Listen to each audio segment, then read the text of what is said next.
প্রিয় ছাত্রছাত্রীরা, সামনেই তোমাদের ক্লার্কশিপ পার্ট 2 পরীক্ষা। তোমরা আশা করি সবাই সিলেবাসটা জানো। যারা এখনও সিলেবাসটা জানো না তাদের জন্য ছোট্ট এই ভিডিওটা দেখে নাও তোমাদের পার্ট 2 পরীক্ষায় সিলেবাস কী থাকছে।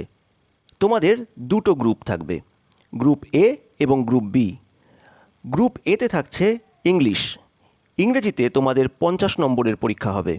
এখানে 3টে প্রশ্ন থাকবে। প্রথম প্রশ্ন থাকবে রিপোর্ট রাইটিং।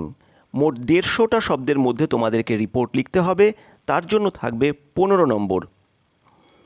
এরপরে থাকছে প্রেসি রাইটিং বা সামারি রাইটিং। এখানে তোমাকে যে প্রশ্নটা দেওয়া হবে সেই প্রশ্নের যে অনুচ্ছেদটা আর কি তোমাকে দেওয়া হচ্ছে বা যে প্যাসেজটা তোমাকে দেওয়া হচ্ছে তার মোট শব্দ সংখ্যার প্রায় 1/3 ভাগ শব্দের তোমাকে উত্তর লিখতে হবে। এর জন্যও তোমার থাকবে 15 নম্বর। এরপরে থাকছে ট্রান্সলেশন, বাংলা থেকে ইংরেজি। এর জন্য থাকছে 20 নম্বর। এরপরে হচ্ছে গ্রুপ বি। এই পত্রটা হচ্ছে বাংলার।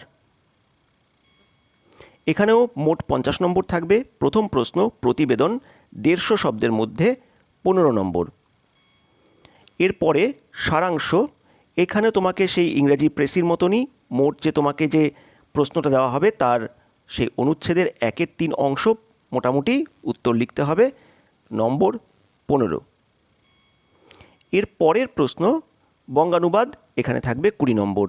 এই হচ্ছে মোট তোমার পরীক্ষা। মোট 6টা প্রশ্নের উত্তর তোমাকে লিখতে হবে, ইংরেজিতে 50 এবং বাংলায় 50। আর তোমরা নিশ্চয়ই জানো তোমাদের প্রিলি পরীক্ষায় তোমরা যে নম্বর পেয়েছো এবং পার্ট 2তে যে নম্বর পাবে, অর্থাৎ পার্ট 1 এবং পার্ট 2তে যে নম্বর পাবে সেটাকে যোগ করেই তোমাদের মোট মেরিট লিস্টে যে নাম্বারটা আসবে সেটাকে যোগ করেই হবে। খুব তাড়াতাড়ি তোমাদের অভিপ্সা এডুকেশন ইউটিউব চ্যানেলে আসতে চলেছে ক্লার্কশিপ পার্ট 2র প্রস্তুতি সংক্রান্ত প্রশ্ন উত্তর। এগুলো তোমরা প্র্যাকটিস করতে পারবে। তাহলে তোমরা যারা চ্যানেলটাকে এখনও সাবস্ক্রাইব করোনি সাবস্ক্রাইব করো, সঙ্গে থাকো, আর ভালো লাগলে অবশ্যই একটা লাইক করো।